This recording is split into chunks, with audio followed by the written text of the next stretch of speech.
I'm Erica Lynn, and we all know the ocean is the most demanding environment on Earth, consistently testing the reliability and durability of our equipment. When you spend as much time fishing as I do, you know that reliable gear is essential for staying on the water. This is why I went with the Abyss battery to power my trolling motor, electronics, and outboard.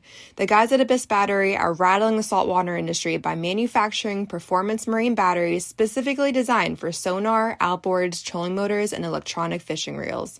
They're also Bluetooth compatible, so I found checking battery statuses right on your phone while you're out on the water is a huge game changer. To learn more about why Abyss batteries are used by the pros and factory installed by premier boat builders, visit abyssbattery.com.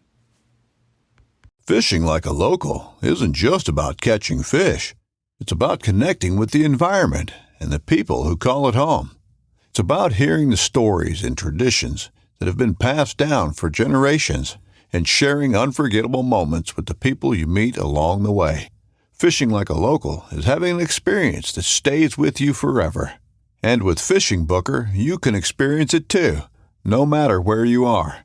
Discover your next adventure on Fishing Booker.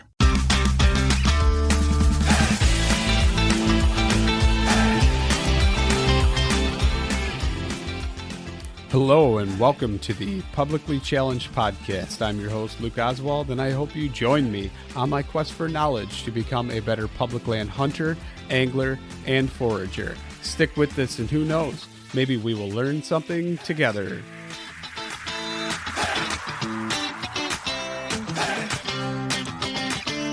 All right, so I'm sitting here and I am talking to Poldi Weiland. And, yes, sir. And Poldi, could you go ahead and introduce yourself for everybody listening? Absolutely. So my name is Poldi Weiland. I live currently in Montana, in Bozeman, living the outdoor life out here, really enjoying it. I've been here for a year and a half now, but originally from Germany, then moved to Wisconsin around middle school. Moved back to Germany and eventually decided I need to come back to the U.S. and really start getting into backcountry hunting, foraging, just really enjoy the wild places that the U.S. has to offer. And that was actually one of the main reasons why I came back to the U.S. from Germany after staying there for quite some time after high school.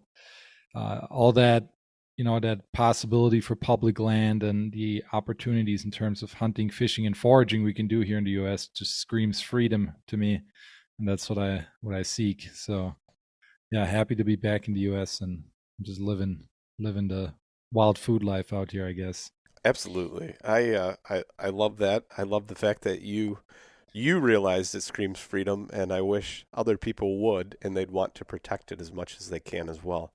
I think that's a very important avenue that we need to approach these days to try and get as many hunters on board as possible, and just outdoorsmen in general, and have people realize how beautiful and wonderful these resources are and how it's been set up for us.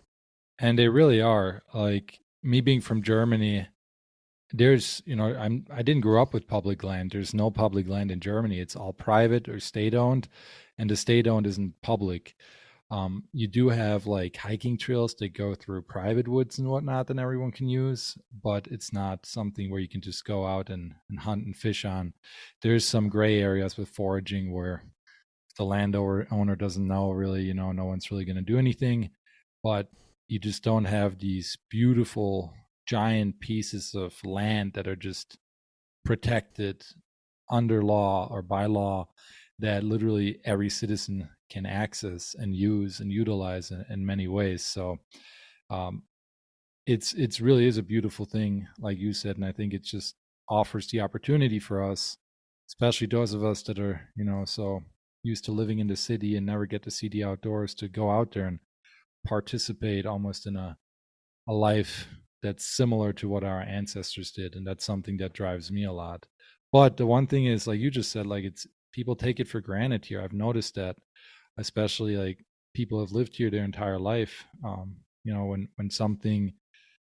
you have something forever like that, or it's just so normal, it often becomes something that you don't value as much anymore. But the big thing is that yeah, these public lands are beautiful, right? But they're only beautiful until they aren't. So we need to make sure that we take care of them and protect them. Absolutely, absolutely. I uh, I think that was beautifully put, and it makes me wonder though. You're living in Bozeman now. Have you taken the scenery for granted yet? Is there any mornings No. where you zone out and you don't realize what's around you anymore? Yeah, I have.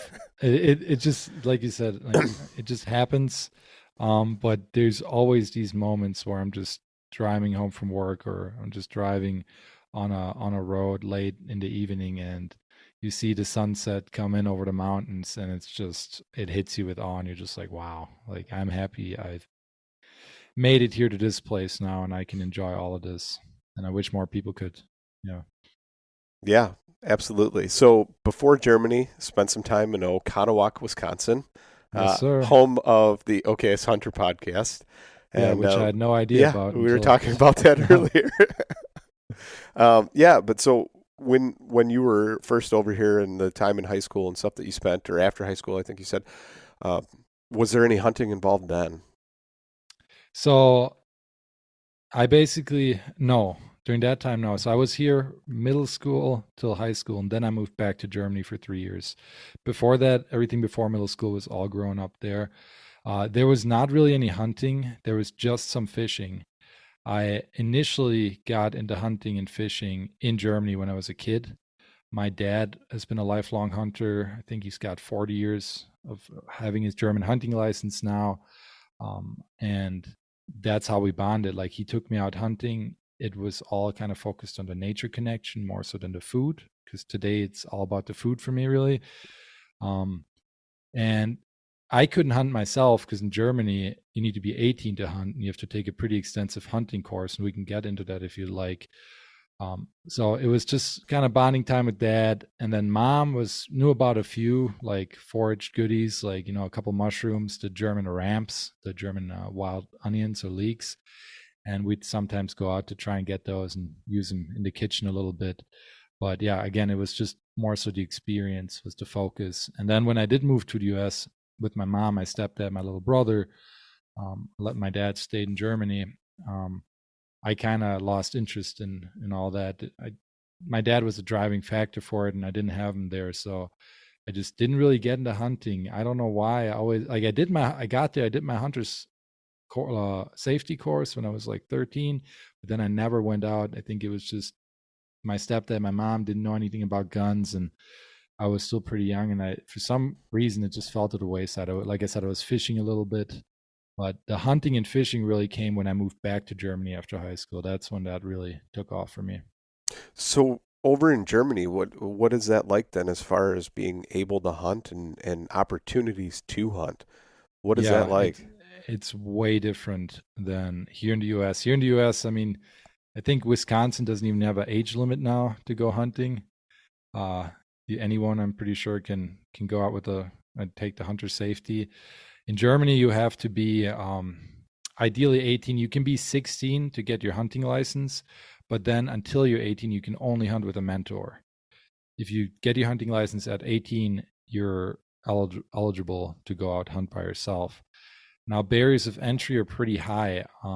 There's only about, I think, 350,000 hunters in Germany, 85 million people. My numbers might be a little off, but so it's a very little amount of people that do it, a small amount. The hunting course over there is usually, mine was, I think, 2.5 grand in euros, so that's more in dollars. It was a 9-month hunting course and super involved. Like, I mean, it was basically like taking a college course. Like we had 7 books that were like 100 pages thick. One about mammals, one about feathered wild game, one was just about um, wildlife management, one was about guns and weapons. So all these different subjects, and we would meet usually once or twice a week in the afternoon, sometimes like 10-hour days in the weekend, and different teachers for each subject, and we just all meet as a group and go through all the learning material. It was very hands-on. You'd go out into nature. For example, one time we went out with a forester and we had to learn about all the trees and plants, and during the actual hunting exam, there's a practical and a written exam part. In the practical part, for me, I actually had to identify trees, and this was in like, I think it was like February or something, so they had no leaves. So I had to identify trees by the bark, But the whole system is really built to turn you into almost like like a ranger, like a wildlife conservationist, not just someone who goes out and kills an animal for fun or something like that. There's a lot of focus on traditions, etiquette, which we can get to if you like. There's a lot of focus on processing. So during my course, we had to go on several drive hunts, and then the animals that were harvested, we had to process and whatnot. We had to learn about hunting dogs. That was cool. We had a whole field day with going out with a dog trainer and seeing the dogs work and all that. So it's very holistic. It's a pain in the butt because it's so long and it's so much money, but I'm so happy I did it, even though it was too much information and I don't remember everything I learned, how it is in college too. I imagine you retain quite a bit though, and you have to admit that something like that, something that's so encompassing, definitely leaves a lasting impression upon you, and probably creates a better hunter, more ethical hunter, and a more understanding hunter than somebody who just goes through a 8-hour course or whatever it is here in the United States and calls it good and goes out with Joe's six-pack cousin and rides around on the back roads and shoots something out of somebody's field. No, I'm not saying that everybody does that, but having that rigorous barrier to entry does create a better hunter. Although that's not what we want, right? We don't want a barrier. We want everybody to be able to enjoy it, or at least everybody that wants to. Yeah. No, I agree. It definitely does. I think it creates a more knowledgeable, more aware individual. What really, I think what separates Germany a bit too is because of how they view hunting as like, almost like a special thing, a really, really special thing. Like not many people do it. There's just a lot more like etiquette and ethics and traditions, and people want to follow that. Out here you often, you know that the saying like if it's brown it's down. Like, you don't really have that in Germany. Yeah. My dad would, during drive hunts, he would always tell people, if you shoot goulash, you buy goulash, because in Germany you can still sell wild game meat. And if you're invited to a drive hunt, let's say my dad is doing a drive hunt on the land he leases, and I didn't get into the whole. Well, yeah, we'll definitely cover that. Land. Yeah, he owns the animals that the people shoot. He invites a bunch of hunters. He invites a bunch of people that come as, I think they're called beaters in the US, like drivers. They go through his sticks and try to move the animals towards where the hunters are located. And the hunters that shoot an animal and bring one down, they don't actually get the animal. They get first dibs on buying it, which is kind of interesting. It's totally different than here. So he would always say, like, to the hunters before we started, like, if you shoot goulash, like if you shoot bad, if you just shoot it at an animal and shoot in the guts or whatnot, like, you're buying it. Like, I can't do much with that animal anymore. So, because it's, a lot of the meat quality starts at before you take the shot, right? So, so that's pretty interesting. So yeah, let's cover the actual opportunity as far as being able to hunt and where you could hunt then. Right. So yeah, I didn't get into that. So once you do, let's say I get my hunting license, I pass this written exam, I pass this like practical part of the exam, which includes shooting, by the way. Like once a week during the course, we had to do shooting lessons, and we even had to shoot at a moving target, like a moving boar. But once you have your hunting license, there's a 3-year period where you cannot lease any hunting land. And in Germany, like I said, you can't just go hunt on public land. You need to go to a hunter that either owns their own property and has the hunting license, meaning that they own their own property and they have the right to hunt, or a hunter that has the license and then leases land from landowners. Usually here it would be one landowner because most people have a ton of land, but over there, if you have an acre, you're like a big deal. So what happens is like the state groups different landowners, because the woods are all split up into tiny like parcels of different landowners. They put them into a coalition, and then that coalition is required to either hunt on there, someone from that coalition, or they have to lease it out to a hunter. So my dad, for example, like leases land, and usually it's a contract of 6, used to be 9 years, now it's 6 years. So he's got to lease that land for at least 6 years. And I think they do that so that you can't just go in and shoot everything and leave. Because in Germany, there's no tax system either. Like the hunter who leases the land basically becomes the wildlife manager of that area, decides how many animals he's going to remove, what he's going to leave, and whatnot. So for you to be able to hunt, you either have to have had your hunting license for 3 years, allowing you to lease land legally, or you get invited to hunt. You know, the person leasing the land tells you written permission to go hunt on their land. And usually how that works is that me as a young hunter, which is literally what they call you in the first 3 years, like a young hunter, I offer up my ability to work and help out on the land you're leasing as a hunter who can, and in return I get to hunt. So they built these like co-ops. It's actually kind of what Doug Dern is trying to do with the Sharing the Land project. I don't know if you've followed that at all. I have not. But it's basically to get access, you offer up something to the landowner, be it, or in Germany, the person leasing the land for hunting. So you offer up, you're helping build tree stands, doing clear cuts, like conservation and land management projects, actually going out and hunting, because sometimes the person leasing the land might be an old hunter and he might not have time to hunt as much. And yeah, there might not be a tax system, but the landowners get pretty pissed off if you don't hunt enough over there, because there's so much damage, right? Like it's crazy how much the wild boar are causing damage in the woods and in the fields over there.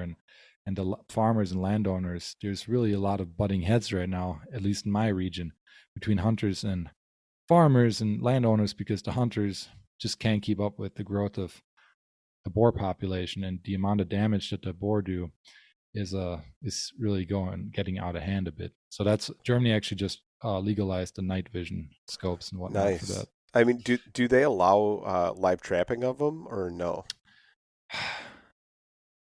I think in some areas they do. I definitely remember covering that in my in my course, but usually trapping in Germany is really tightly regulated. It's even hard. Like there's even a bigger barrier than just going out to hunt, because you need your hunting license and then you need to get all this other certifications. And I think trapping is probably, like a live trap is the most effective way to get to where they don't get educated.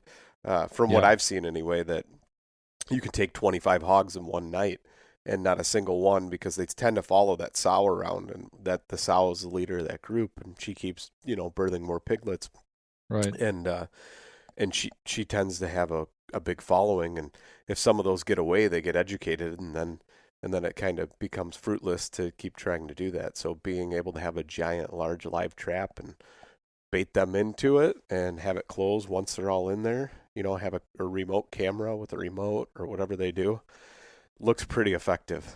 Makes a lot of sense to me. Germany is a lot like, they're weird with all the technology and stuff. Like, yeah, it took them forever to even get like the night vision scopes now legalized, and I know that that's already making a huge impact. Like when I was just back in Germany, they did say that it's been a lot more manageable with the wild boars, because in Germany, it's where I'm at least, you don't have these crazy giant pieces of land. Like when I'm hunting, there's almost always someone walking with a dog, someone riding on horseback that I'm seeing, or someone on a bike. Like it's very tough where I'm at least. That's some of the public land spots I hunt, actually.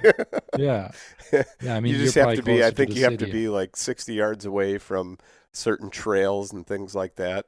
Some of them, I believe, are 100, but you have to be away from them, but you still see all these people, and they veer off the trail, and they're coming 10 yards, 20 yards from your tree stand, and it gets frustrating at times. And I tend to try to not hunt those places.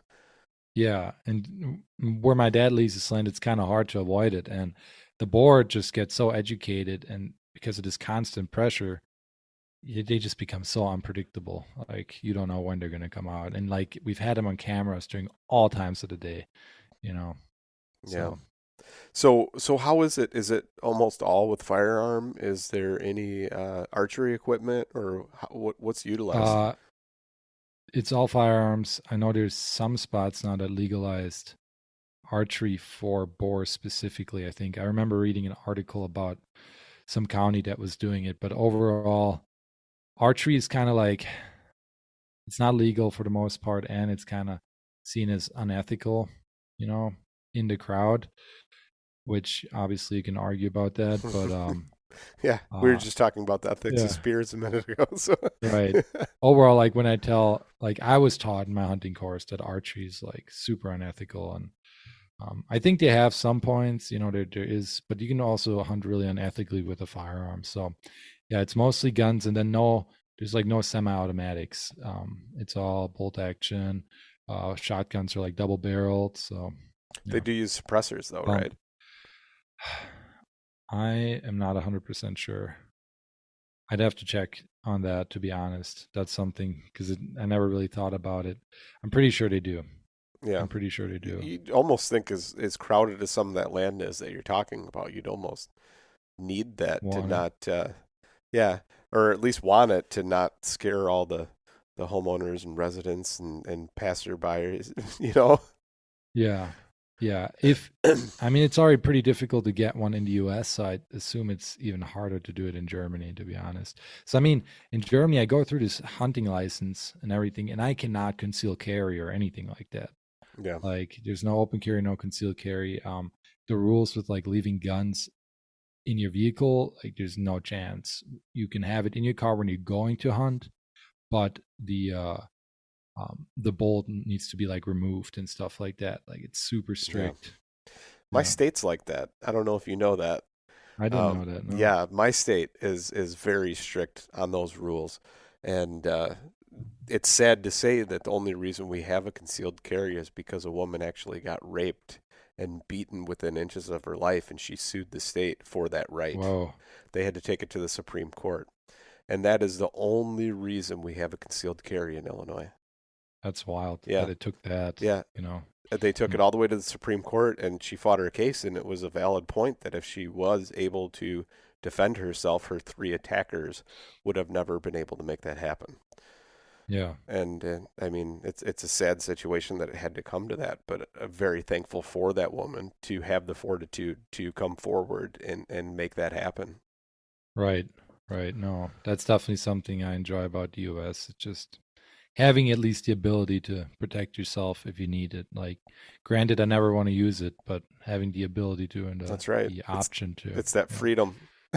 Yeah. Once exactly. again, that word freedom, which I also think has been misconstrued a lot by people and what the definition of true freedom is. But it ultimately, freedom is being able to protect yourself, others, and have the right to choose. That, and also to me, a big part about freedom is not, not being so self-reliant on the food system, our current food system. For me personally, like that's one of the major reasons why I hunt, fish, and forage is so that I can live a more self-sufficient life and not have to buy all this crap, frankly, like that's in the grocery store shelves. Also the crap over here, right? I mean, versus in Europe and Germany, where they do have some purity laws within the food and the beer, the food chain, at least the beer, right? It used to be a lot of food too, though, right? To where but it's changing, man. Like I've seen a lot of like people go away from the more traditional diet cuisine to, now you can get Skittles and all these like Reese's cups and stuff. Where when I first like lived in Germany, that was not pure chocolate. Like, I was bringing that as a gift to my friends, before I was enlightened with nutrition and like eating more like ancestrally aligned and whatnot. But now it's changing, and people are eating similarly crappy ultra processed stuff. Sadly, we always used to buy German sauerkraut. Actual German sauerkraut versus like the Franks that you get. We would go to a German deli and get our bratwurst and our sausages from there and the German sauerkraut, because it was still like the old recipes, and it was Actually pure fermented. sauerkraut where it was actually fermented, and it was just salt and water and nothing else. And that meant something to me. And it's sad to see that go now, that it probably won't be imported so pure anymore. Well, I think actually there's a push, like we were just talking a bit before about like COVID and whatnot. And I think there's a push to more traditional foods again. People are waking up to the fact that 58% of what the average American eats a day is ultra processed, in a year is ultra processed food. And oils. And seed oils, exactly. Like just stuff that if you showed it to our ancestors and how it's made, they'd be like, what are you putting in your body? Yeah. Stuff that's totally devoid of nutrition, might have your like fats and carbs, but it's just absolutely lacking the micronutrients your body needs to thrive. And the wild foods is a great way of bringing some of that back into your diet. And if you're willing to pay with your time instead of, more so than your money, I think it can be very lucrative. Yeah. Getting into the wild food side of things and wild food procurement. So speaking of wild foods and stuff, how did that journey start for you then? I mean, did it start in Germany? I know you said a little bit with wild edibles, Yeah.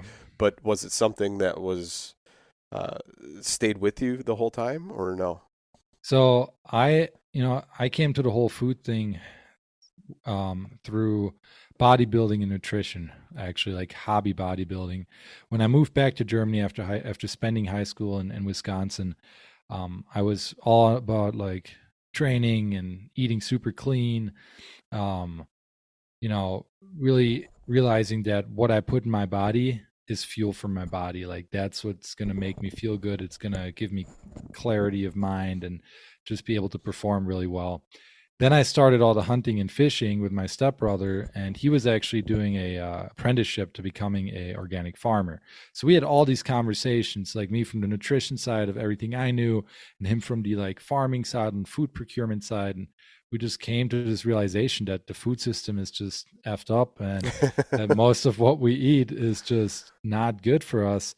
And then we like had this aha moment, like, whoa, we're hunting and fishing, like we have like access to all this now, and more so than most people. And it's probably it is super nutritious, like, I mean, if you're looking at an elk or whatnot, you're eating like an athlete, right? You're eating this animal that's out there every day, exposed to nature, to the environment. A healthy plant and farming, often like one that has more nutrition, is the one that was able to really, that wasn't pampered like a piece of corn that was just sprayed or given a bunch of fertilizers. It's the one that was able to work with the environment. And it was the one that was able to grow within the cracks of the sidewalk, even though someone sprayed. That's the healthy one. Yeah, like that. That's the powerful one. And so from there on, like hunting and fishing kind of started it. And then this, like, I remembered foraging with my mom, and I was just like wanting to get more into the plant side of things. And I thought it was so cool because like no one around me knew anything about it. So I wanted to learn a bunch about foraging. And then when I came back to the US, I connected with some friends in college who were really studying mycology and botany. And we really got into it. And we spent most of our time, especially during COVID, like out there foraging, hunting, fishing. And I mean, I always say, on so I do a podcast too, Year of Plenty, which is we didn't get into that yet. Things. Like traditional foodways, wild foods, homesteading and whatnot. Those are all nutrition. Those are all topics I cover. But on a podcast, I always say, once you get into this wild food thing, you'll literally never be bored again, because there's so many rabbit holes. Like it's a lifelong learning it's process, a journey. It's such a journey. And that's actually the big thing that I think people should focus on, is not just the kill and getting the food, although that's definitely the most important for me, is getting the food. But if you focus on the process, the journey, the nature connection, you can just come home with a much more enriched life, I think. Absolutely. Even if you never kill anything, No, and that's the beauty of the all-encompassing lifestyle to where you do forage. And I talk about it all the time, but I can't help it, right? Even though you're out hunting and say you don't get something, having that foraging background, learning those other plants and all those other things around you, you're constantly surrounded by food. It's never a failure. It's a success of some sort. And in one week you might be out there and kill a deer and you want to go out and kill a deer the next week as well. But you don't kill a deer, but you end up finding something that wasn't in season even a week ago, and now it is. Yeah. I love early October when I'm deer hunting. Nobody else is out in the woods for some reason because it's football season and they're still wrapped up in that. And my weekends are wide open and I don't watch the sports. I could care less about what's going on with those sports because there's so much out there in the real world. I'd rather be an active participant than an armchair quarterback. And 100%. And by doing that and getting out there and doing those things, I have free range to the woods. And also now I have access to all those wonderful hen of the woods mushrooms. And there's been times where I filled up game bags and a backpack. I miss those so much. Full of them. That's like hen of the woods, great example of if you get onto the right amount at the right time, you can walk away with 13, 15 pounds, you can freeze it. Yeah. You can, you can feed yourself and others for a while just with one find. And I miss hen of the woods so much. I don't have any oak trees out here in Montana, and that's like one of my absolute favorites. You have the King Boletes, right? So that's a pretty good trade-off, though. Yeah, also kind of a new one for me. Like last year was really the first time me and my buddy Hayden really got into it. And not last year, but the year before, because last year the crop was, for some reason, it was just horrible. Like we barely found any. And those are, they taste super good. It's one of the most prized mushrooms in the culinary world for a reason, the porcini. So yeah. But what I was gonna say with what you were just saying, like being able to find, you're going out hunting and then you find, let's say, a mushroom that's in season. Like that's such a big benefit of getting into hunting, fishing, and foraging at the same time and really making it, a holistic thing like that, because you start to become a lot more aware as a participant, because now you're hunting, but you're not just like focused on the deer. You're also looking at the trees and looking at the ground and like, I get distracted so much when I'm out deer hunting, by other stuff, or if I'm just going on a hike. And then this like connectedness that you build, between the different activities, that is great. Like I'm trout fishing. And in Wisconsin, let's say Coon Valley, like I lived in La Crosse. That's where I went to college. It's a driftless region. So for the Midwest, that's one of the best. Awesome. Yeah. Yeah, one of the best trout fishing, and foraging is insane there. Hunting too. But like I'd be trout fishing in a stream, on a beautiful morning, and I look down and I see a bunch of plants in the water. Well, I have this foraging knowledge. I know it's watercress. So now I'm harvesting a bunch of watercress, and also hopefully taking back a trout and then cooking that together. Smoke it and make a nice little salad, right? Or I could see like smoked, make like a cream cheese and smoked trout dip, and then have that with a piece of sourdough bread and a watercress salad or something. See, it's amazing, and it's never ending. And the more you learn, the more you want to do with so many things. It's wonderful, and to know where it came from. For the most part, what has been done to it or not done to it. It's so empowering. Like you are really the one that's in full control. Like more so even than if you get something from a local farmer, you're the one that was responsible for killing that deer, catching that fish, digging up that root. And you're seeing it from that point all the way until it lands on your plate and in your stomach. And, if something goes wrong, it's your fault. So there's a lot of responsibility there too.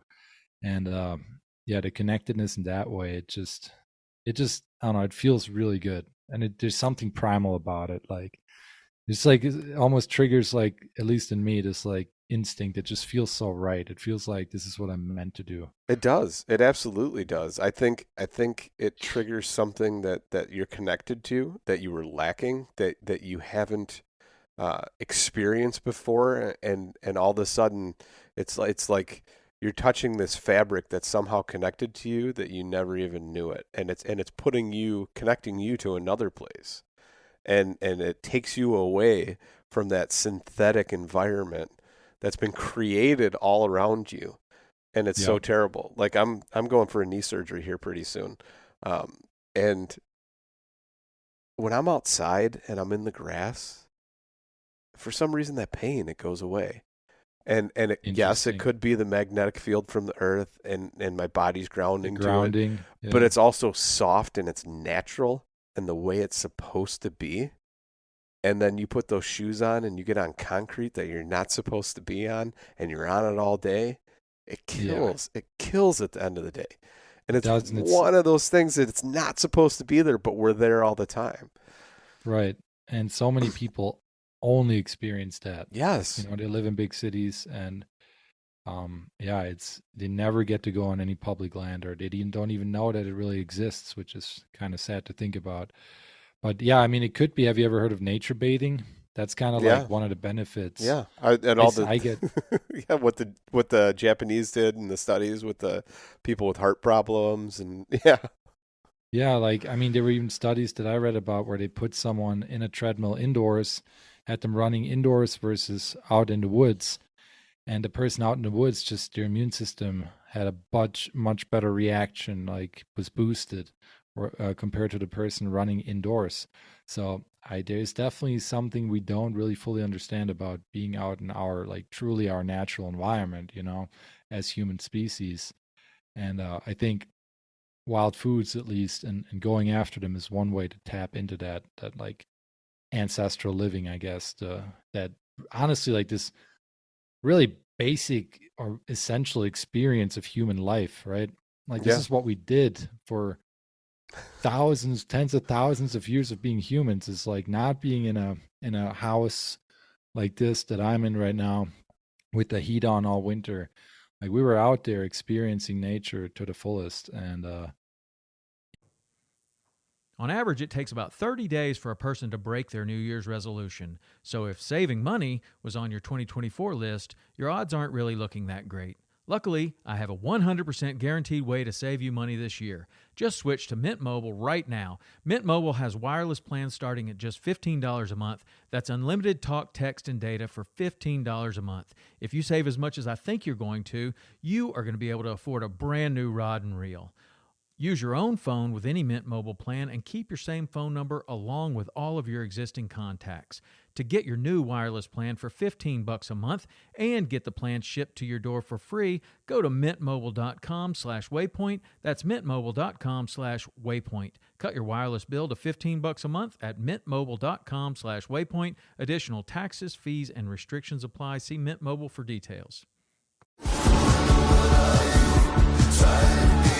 Pursuing wild game in wild places. Tune in to Hunt Stand Presents Saturdays at 8:30 p.m. Eastern. Waypoint TV, the destination for outdoor entertainment. Yeah, if you start getting back into that, I think you're not only going to find better health, especially with the exercise that comes along with it, the nutrition, but you're just also going to just feel a lot better mentally, Yeah, I always tell my buddies if the apocalypse comes, I'm going to be just a roaming tribe, and anybody can join my tribe, and we're just going to be nomads, and we're just going to, flow like the butter, if you will, to stay in that perfect state where we don't get too hard and we don't get too soft. It's just you stay the right medium, and you flow the course and just follow the food. Yeah, man. Yeah, I like think about that stuff sometimes too. Would be interesting. I mean, that's another benefit of hunting and fishing and foraging. And I say this kind of a little bit tongue in cheek, but you will be on people's if the shit hits the fan, I'm calling you list. Yeah, right? And I tell them I'm not going to be there. You can join my tribe, but I'm not going to be there. Right. Yeah, but I get that all the time. Like, oh, you know how to forage? Like, I'm calling you if stuff goes bad. I'm like, oh, I don't know if I'll be able to find enough for all of you, but we can try. We can try. No, that's what I find interesting is my kids and how fast they pick it up. Like they're not so far disconnected from their instincts yet. and my middle kid, she just really gravitates to it, and she's always picking things up and touching it and looking at it and asking, "What's this one? Uh, is it edible? Because it looks very similar." And she'll pick up on things now, and she's like, "This one looks very similar to this." And in fact, we just found, I think it was like yellow rocket or something like that, um, in the mustard family, and I'm like, it looks like a brassica, but I don't know. It's wintercress is another name for yes, it. Yes, wintercress, yellow rocket. Yep. So just found that in the yard the other day, and my wife and I were talking, and it's funny because we haven't sprayed our yard, and the previous people did, and I think I did once when we first moved here, but that was over like 10 years ago now, and so it's funny to see all the things that are coming back, and we don't put fertilizer or grass seed or anything and just let the natural stuff come back. And so now you're seeing the winter crest or the yellow rocket and all these other things just popping up all over the place. And last year was the first year that I saw cardinal flower. And wow. yeah, so Lobelia cardinalis, right? I think that's and saw that in my yard for the first time ever. And I was like, "Oh, that's amazing." Well, that's the thing. Yeah. Yeah. It's just the thing is, like, a lot of what we consider to be weeds are really edible plants. Yeah. They're like dandelion, the yellow rocket, amaranth, like lamb's quarters. Oh, I love lamb's quarter. Same. Like, that's one of so my many favorites. of these. Right, and so many of these plants are like burdock. That's one I'm really trying to get good at burdock this year, and that's considered a huge like weed, and people want to remove it out of their land. Yeah, I mean, it has some downsides. It's basically the plant that grows these giant rhubarb-like leaves and has a giant stalk that's like 6 foot tall and grows nasty burrs that you can never get off anything. But it's actually a domesticated vegetable. Like in Asia, they still plant it for like in Japan and whatnot. It's huge in their cuisine to use burdock. Isn't that a roots. different species of burdock though? Like I don't know about that. Because there's I think their burdock gets bigger and it's a little bit more tender. I know there's now that could be the growing method, but yeah, I know. And that is a thing though. Like, if you grow something in more softer soil, often it has better eating qualities than something grown in the wild sometimes. But I think there's like a great burdock from what I was been studying, and then a common burdock. And maybe they have the great burdock over there. But yeah, I'm really excited to.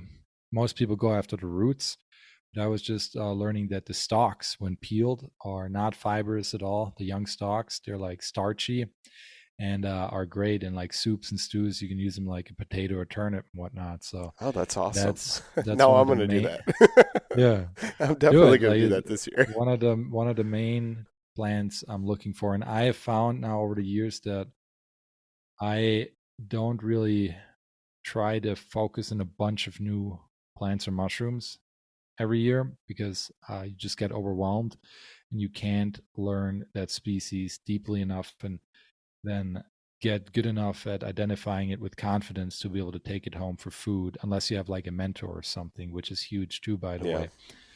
So for me, what I always like to do around this time of the year is like I'll make a foraging list in the winter of my staples that I have spots for already that I know I can easily get because I've marked the spots, I've been there, I've harvested them. I can look at pictures and the dates and timing to get a good idea of when it might come time to harvest them. And then a list of like my priority plants and mushrooms. These are like the ones that I definitely want to have end up in my skillet that year if I can.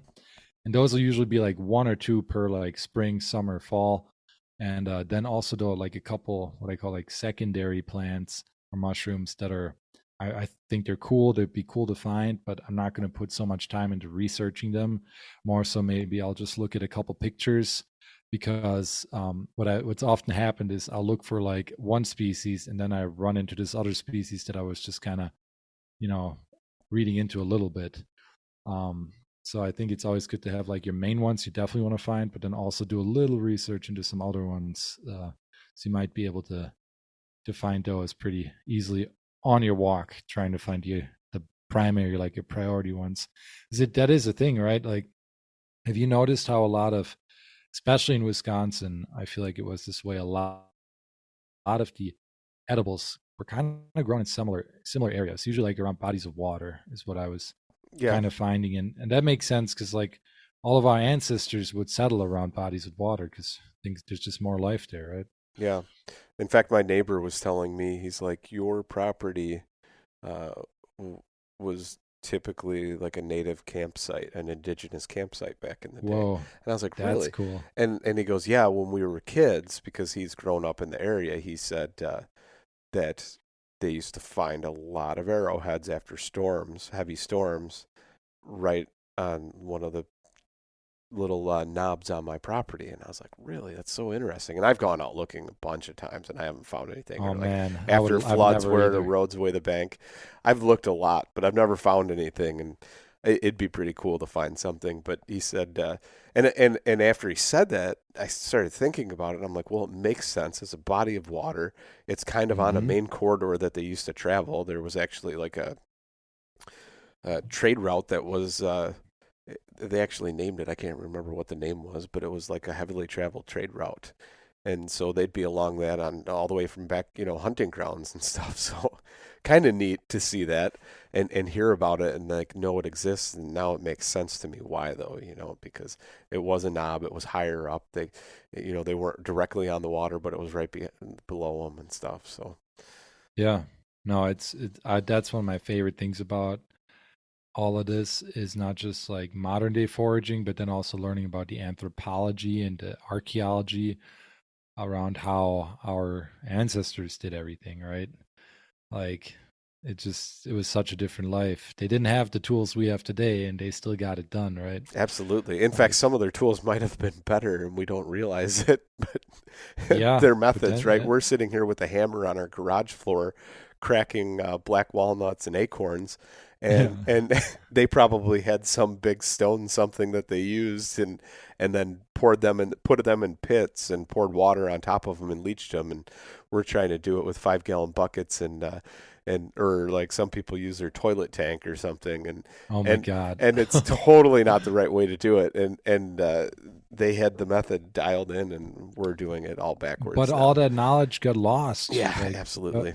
Especially like I think we knew a lot up to like 150 years ago when like all this industrial food was happening. I think before then people knew a lot more than we do now, and it just like it does not take long. It really just takes like a generation or two for some of that knowledge to get lost, because no one wants to do it anymore because it's quote unquote hard, right, and like difficult.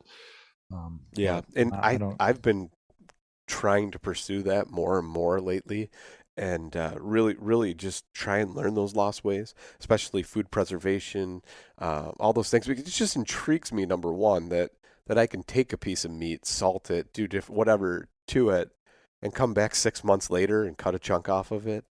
What were you doing there? I'm I haven't curious. done it yet. I'm Okay. researching, but yes. Yeah.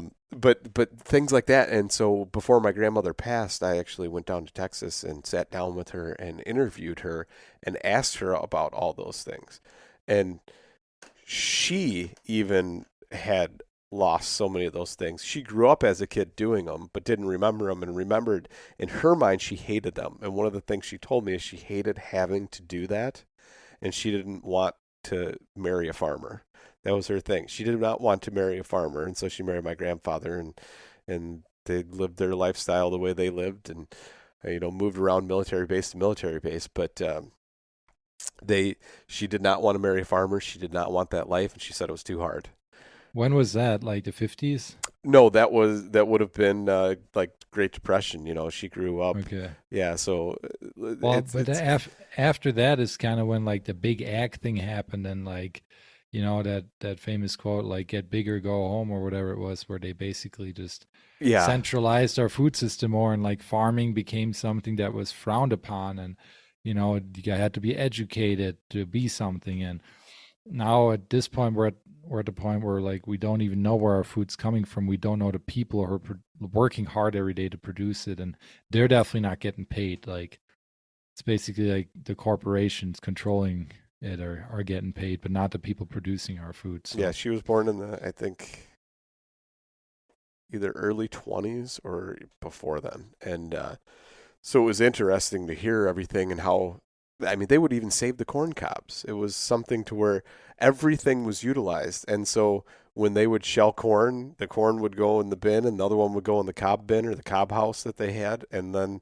when they ran out of coal in the winter, they were using the corn cobs for heat. Wow. So, I mean, everything was utilized.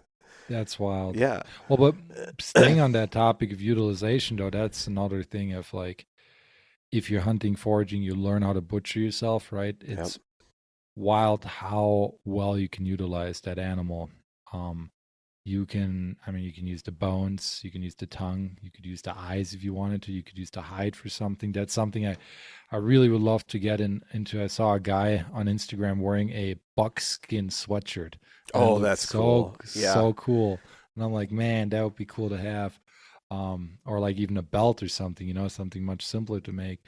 But you can use that animal in so many ways. And I think you kind of owe it to that animal after taking its life that you try to at least make an effort to utilize as much as you can, be it organ meats, which by the way are like super nutritional, super nutritious, micronutrient dense, or be it like the bones to make bone broth. So many people I know they don't never take the rib meat, the neck meat off their deers. And I would actually tell my friends in college, like, call me, I will get it before you throw it out. I don't take the rib meat off my deer. I do take the neck meat. Why not? Are you like worried about, like, are you not a fan of the fat or what? There's just not, I mean, there's really not that much at all on it. And I use, a lot of times I use it to bait coyotes at that point. Yeah, that's not, I mean, that's at least using it, but yeah, I utilize it. And the birds. I like feeding the birds and watching the birds peck at it too. Right. Like you're at least giving it back. Yeah. But you'd be surprised if you learn how to take off like a whole rib roast, take off the entire ribs instead of boning them out, which I just started doing with my friend on deer in Wisconsin. And then what you can do is you have a big flat piece of meat, right? You can roll it up and braise it that way. It's kind of like in Germany we do roulades. Roulades, yes. Which are like a thinly cut piece of meat, pounded to tenderize it. And then where I'm from in Germany, we do mustard, bacon, and pickles. Yeah. And you roll that thing up, and onion, yeah. And you roll that thing up and you braise it in like a brown, you braise it and then make a brown sauce with it and some red cabbage on the side. You do that with a rib roast. It's so good. And I love fat. I've been eating a low carb diet forever, like high fat, high protein. That's not a traditional German food diet necessarily, with like the no carb. Well, I mean, most of their meats are paired with some heavy carbs. It is true. And that's also that was actually, I forgot to mention that earlier. During the whole time when I was learning to hunt and fish and becoming much more aware of my food, I read this book called The Primal Blueprint, which changed the way I think about food. It's written by Marxists, and it's all about like ancestral health, eating like this paleo primal diet, cutting out a lot of the refined sugars, a lot of those unnatural sugar sources, then grains. So if you think about it, we've really only been eating grains for probably 10,000 years, but humans have been around for like several million years. But we started eating grains when we developed agriculture, which was about 8,000 to 10,000 years ago. So it's kind of new to our diet in the grand scheme of things. So that's probably why a lot of people don't deal with it super well. No. Yeah. So I'm one of those. And I cut those out. It's super hard because they're like in everything. But it was definitely a big game changer for my digestion, I would say. Like for my So are you completely grain free, or are you doing like ancient type grains and I was like, there was a part where there was a time I did that for almost a year. Yeah. I was doing like hardcore low carb for like keto for like 3, and then I went into like 80 to 100 grams of carbs, and then still mostly no grains. I mean, I've been doing it for like 9 years, and then last year I started to include honey and fruit again, and now a little bit more like rice again. And my girlfriend loves to bake sourdough, so like a fermented grain I think is fine. because that's actually, if you look at traditional diets, like that's how people consume the grains. They process them somewhere, some way, usually fermenting, soaking the grains, which a lot of these grains have anti-nutrients in them, one of them being phytic acid. And that's one, it causes gut issues, but it also binds to really essential minerals and nutrients. So if you eat the grains unsoaked or unfermented with other food, you might not be able to absorb all the nutrients you're getting from that other food. But soaking and fermenting it actually deactivates that phytic acid and, unlocks a lot more nutrition. And it's interesting how our ancestors knew that, but we have totally forgotten it, right? So you don't miss eating sparrows, the spatzels? Spätzle. I do. I mean, I do. And like, I'm never 100% in all this. Like if it's Christmas or something, I will eat it. And I'm also I draw a fine line between like store bought and like homemade. Oh yeah, it's got to be homemade with some Yeah, homemade gravy right out of the cast iron skillet too. Yeah, but I can't eat those anymore. I don't. Yeah. But my grandmother used to make them. It was like browned butter and whatever meat juices or whatever it was, and oh yeah. Yeah, I mean it's all great, and I do agree. Like there are some ancient grain varieties that seem to really do better with a lot of people. Like einkorn is one that's, I think, even the oldest grain I tried we have. I couldn't do it. Didn't do it? No. Really? Unfortunately. Have you tried sourdough stuff, like real sourdough? It's been so long, but yes, I have. I feel like they still affect me. At this point, I can't do gluten anymore. Yeah. I think it's gotten to the point to where it's so bad. And so recently, I don't actually drink. So I found some non-alcohol gluten-removed beers. And I thought to myself, oh, this is cool. Now I can kind of just enjoy that taste that I do love and and enjoy a couple of them. So I had one just to test the waters and everything was fine. And I was like, oh, this is great. I'm standing on a dock on a lake. It's nice to have a beer, drink it, watch the sunset. Next day I have two. No problem. About a week later, I order a 6-pack, comes in Amazon. And I'm out in the yard, and it's just drinking them, one here and there, and I consume the whole 6-pack. Well, later that night, I forgot all about the fact that I drank 6 of them. I had gastrointestinal issues, but we also ate out that night. So I thought maybe it was something that I ate while we were out. And then the next day I wake up, my joints are stiff, they're sore. And I had these like blisters on my face, and I'm like, what? And I didn't put 2 and 2 together at first. And I was talking to my wife, and she goes, might have been them beers you drank. And I was like, oh, it was. So gluten removed is not gluten taken out. It's probably like decaf or no alcohol. There's still a little left. It was enough to mess me up pretty good. Yeah. And I mean, what's probably happening is like your immune system's overreacting to the little gluten particles that are going into your bloodstream and whatnot because your gut, has issues with it and lets it through. So I mean, I think that is one of the major reasons why people have so many. I mean, it's so common for people to have a bunch of gut issues these days, and I think a lot of it is attributed to the modern grain that we're eating and the way we're processing it. And spraying on it and everything else. And I think those chemicals tend to also, I mean, it sticks on it. We know it's on it. They've tested Cheerios and found that they're one of the highest glyphosate of anything. The stuff for feeding kids. Right. And the fact that now your body's getting those irritants and it's making that association with the gluten as well, which is causing your body to have that inflammatory response even more when it does get the gluten. So kind of crazy. And when you cut it out long enough, like the carbs, the refined stuff, and especially the grain, like you don't crave it anymore. It's got to be long enough. It can't be just like a month or 2. Yeah. If you really cut it out for like several years, I mean, I rarely am I do love pastries. Like, don't get me wrong. That's like my one vice, but I rarely have a craving for them. And if I do, I want like something well made. And if you just really cut it out long enough, you just kind of don't want it. And what I use, I mean, I love cooking like extravagant recipes and whatnot.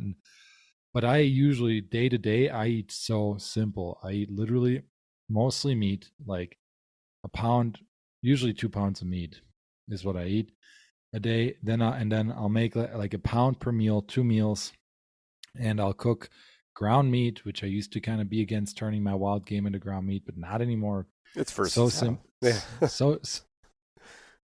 versatile and simple. Yeah.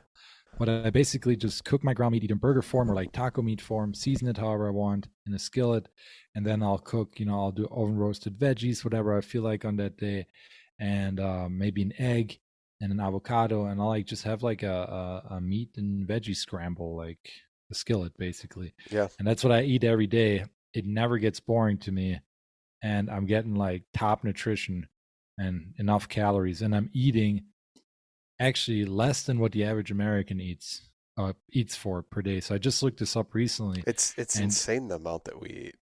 Well, yeah, and the amount we spend on an average American spends, I think, $22 or $23 a day on food. Around 12 of that goes for food you eat at home, and the rest for eating out. Well, I can buy a pound of meat for like $4, or if I hunt, I mean, I have a shit ton of. Can I say shit? I have a ton of ground meat in the freezer right now, because we also just butchered some lambs recently, and like it's just I probably one of those meals costs me between $8 to $10, and I'm eating way healthier than most people. Did you keep the brains? No, I did not keep. I've never done that. Me neither. I've never done that. I'm always curious when people do that and utilize it. Like I am not a fan of head cheese, so I don't know. Yeah, how it would be. Yeah. That's something especially with like, I don't know how you feel about CWD and all, but like that's something I've kind of avoided a bit. I would try it from like a cow for sure, sheep or something.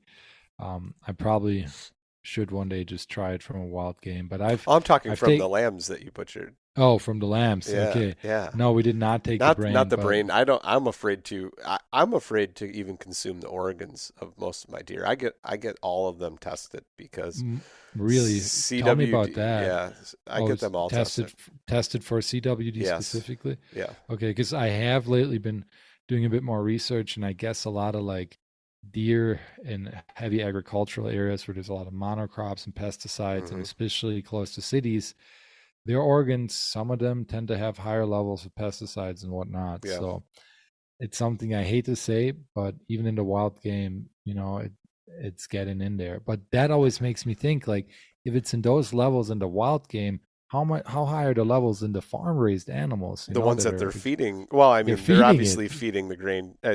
The deer are definitely eating the grain. And if anybody says it's 100% organic, natural, whatever, and you hunt in the Midwest, that is absolutely not the case. Nor is it the case with any fowl that you hunt. Yeah. Especially because they're going all the way through the grain belt, eating their way the entire way, and making it to wherever they are that you shoot at. I still think there's a difference though in terms of like them being exposed to the natural elements, just having an overall healthier life. And I think, and they're also not injected with a bunch of hormones and antibiotics and vaccinations and different things. I mean, they're putting the mRNA vaccine now in cows and whatnot. So yeah, that's interesting topic. Yeah. Right. Well, we'll see how that like gets people riled up once it actually like becomes more common knowledge. But yeah, there's a lot to that, and that's all goes back to pretty much what we've talked about the entire time, and that's getting your own food though. 100%. Sure. But Poldi, it's been awesome. I think we could ramble on for a long time. It seems that we definitely have the same ideas when we talk about things, and it's always interesting to hear somebody else talk about them. But before we go, can you kind of tell me where everybody can find you, listen to your podcast, reach out to you if they want to, and follow you on socials?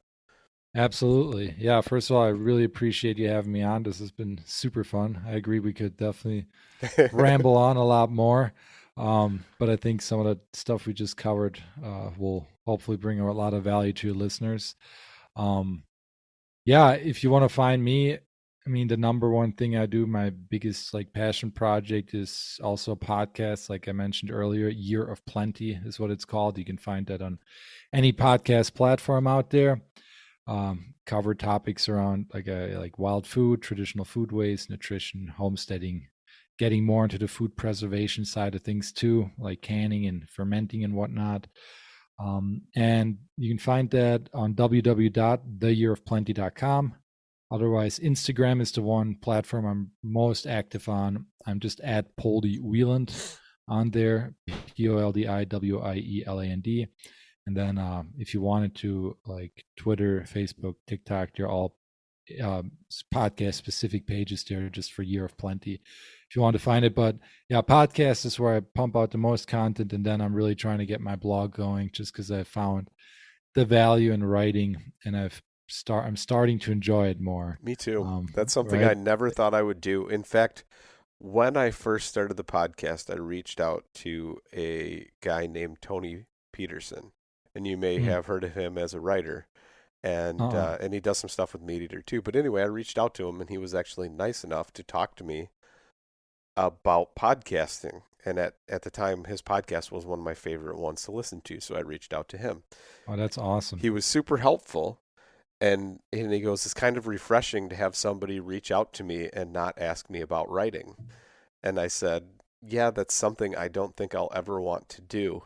And here I am, 2.5, almost 3 years later into it, and lo and behold, I find myself sitting down and just pouring words onto the screen of my laptop, and next thing you know, I'm 1,000 words deep.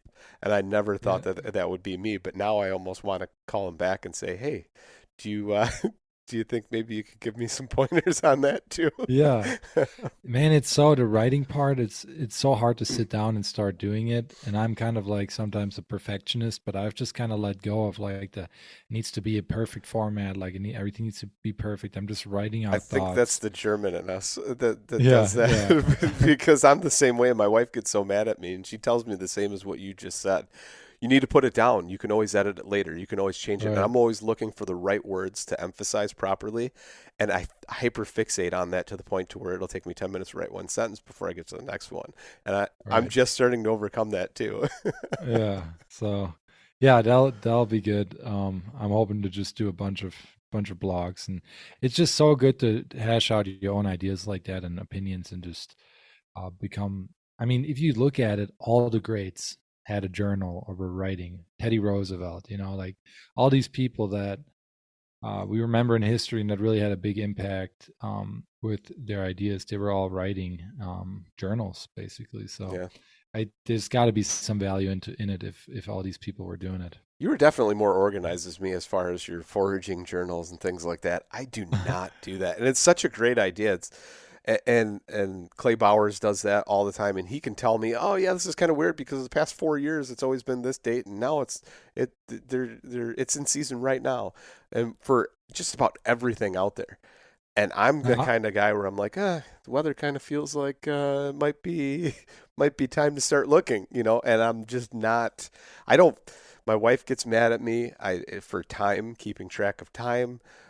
Calendar, I could care less what day it is on that calendar. It doesn't matter to me. It's never mattered. It's just freedom. I go by feel. Yeah. But nobody else likes that though. I gotta say, I try to do a journal, but I'm not as consistent with it as I would like to be. Like I really want to try to make it a real like consistent thing starting this year.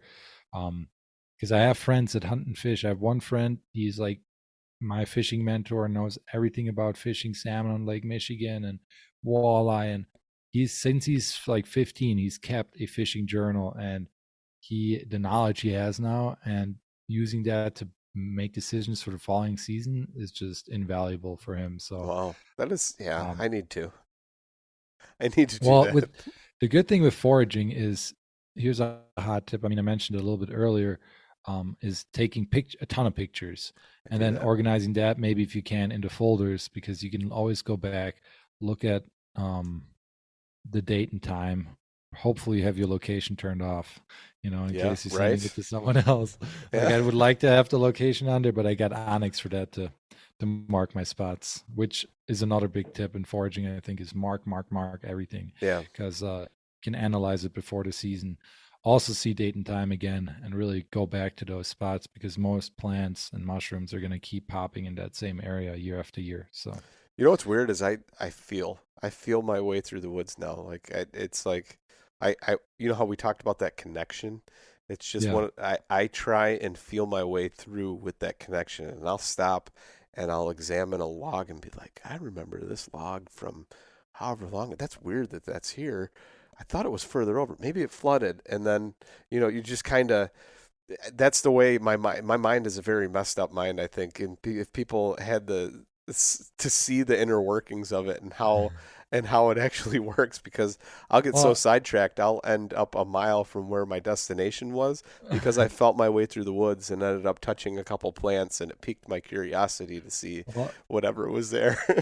It just means you're like a really good observer and a really curious person, which is both are not bad things, Yeah, I think ADD tends to work in your benefit when you're in nature, and that's about the only place. But yeah, ooh, elk, ooh, and then you're looking at something on the ground. Yeah, I always pull out my binoculars too, and I'll be up in the tree stand, and like people, if they saw me, they would think I was actually looking for deer. I could care less, because if the deer is not within range, unless I'm calling it in or whatever, it doesn't matter.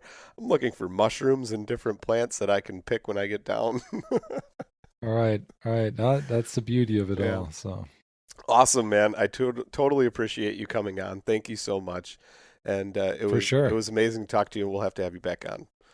Yeah, I'd love to, and I'd love to have you on the Year of Plenty as well sometime. Absolutely, so we should totally get that going. Awesome, thanks, man. Yep.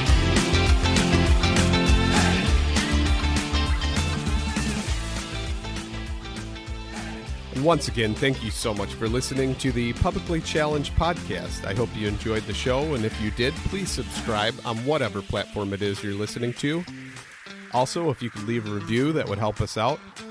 And you can check us out on Instagram or at publiclychallenged.com. And once again, thank you so much for listening to the show.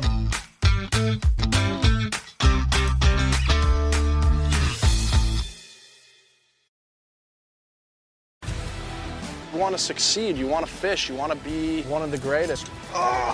Tune in to West Marine's Life on the Water, presented by Costa Custom Boats, every Saturday night from 7 to 9 p.m. Eastern on Waypoint TV.